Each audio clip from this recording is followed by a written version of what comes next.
हालात जो हमारे सामने आ रहे हैं वो ये बता रहे हैं कि लोग पाकिस्तान को छोड़कर भाग रहे हैं। सिर्फ लोग नहीं, उनका सरमाया भी भाग रहा है। इस मुल्क में रोजगार पैदा नहीं हो रही। ये मुल्क बुनियादी तौर पर गलत समत चल रहा है। तो हमने इस मुल्क की समत को ठीक करना है। हमने वो वादे पूरे करने हैं जो इस मुल्क के अवाम से किए गए। हमने अब फैसला ये करना है बतौर इंसान, बतौर कौम, बतौर सियासी वर्कर, बतौर सहाफी, बतौर वकील कि हम कहाँ खड़े हैं। हम अपनी जात की खातिर जबर से कोई फायदा हासिल करना चाहते हैं, हम ओहदा हासिल करना चाहते हैं, या हम अपनी जात से उठकर उन उसूलों की खातिर लड़ना चाहते हैं जो अबदी हैं। हम उस गरीब के लिए लड़ना चाहते हैं जिसका और कोई सहारा नहीं है, जिसको ना तालीम हासिल है, ना जिसको सेहत हासिल है। तो आज हम इसी अज़्म को दोहराने के लिए यहाँ इकट्ठे हुए हैं। ये इरादा करने के लिए हम इकट्ठे हुए हैं कि हम अपनी आवाज बुलंद करेंगे बुनियादी हुकूक के लिए। हमें एक मिसाक चाहिए इन बुनियादी हुकूक के हवाले से। हमें बिल्कुल इक़्तिदार नहीं चाहिए। अगर कोई ये समझता है कि मैं या पीटीआई या इमरान खान इक़्तिदार के लिए खड़ा है, हम इक़्तिदार की जंग लड़ रहे हैं, तो ये गलत है, ये झूठ है। अगर ऐसा करना होता तो इमरान खान बहुत पहले समझौता कर लेता। आज वो किसी महल में बैठा होता, शायद वजीर आजम भी होता।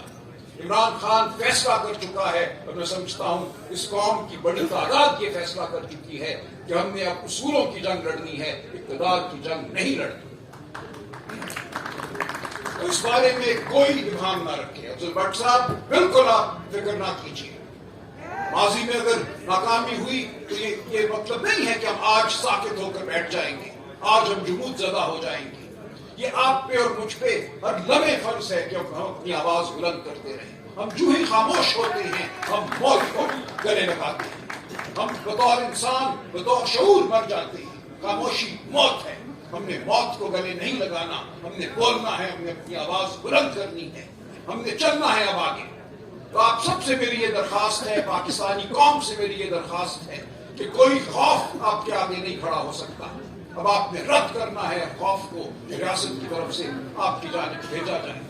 वो जेल का खौफ हो, वो गोली का खौफ हो, वो कोई भी खौफ हो, रोजगार का खौफ हो, आपने एक बार आगे बढ़कर अब अपने हुकूक को हासिल करना है, वरना ये खौफ आपके गिर्द मंडलाता रहेगा। आप महकूम रहेंगे, आप कभी भी आजादी नहीं पाएंगे, आपके बच्चों को कभी फलाह नहीं मिलेगी, तालीम नहीं मिलेगी, सेहत नहीं मिलेगी, रोजगार नहीं मिलेगी। तो हमें बुनियादी उसूलों के लिए, बुनियादी हुकूक के लिए लड़ना है। तो आप सबसे ये गुजारिश है, मैं आप सबका शुक्रगुजार हूँ। महमूद खान साहब, अल्लामा नासिर साहब, तहरीक तहफ़्फ़ुज़ आइन के जितने भी ज़ौमा हैं मेरे साथ बैठे हैं, सब कैसर साहब, ज़ैन शाह साहब, आप सब की तरफ हम देखते हैं रहनुमाई के लिए। जी अफसर मेंगल साहब भी मौजूद हैं। तो हम सब आपकी जानिब देखते हैं रहनुमाई के लिए। लेकिन हम सब अपनी अपनी जगह खुद, मैं कहूँगा, लीडर हैं। हर शख्स पाकिस्तान का आज अपनी जगह एक लीडर है। उसको अपने आप को लीडर समझना है, उसने अपने आप को मजबूर नहीं जानना। तभी हम आगे बढ़कर वो आज़ादी हासिल करेंगे जिसके हम 78 साल से गुजर हैं।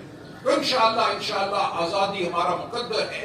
कोई खौफ हमें दरपेश नहीं है। हम अब आगे बढ़ेंगे और इस आज़ादी को छीन कर रहेंगे। बहुत शुक्रिया।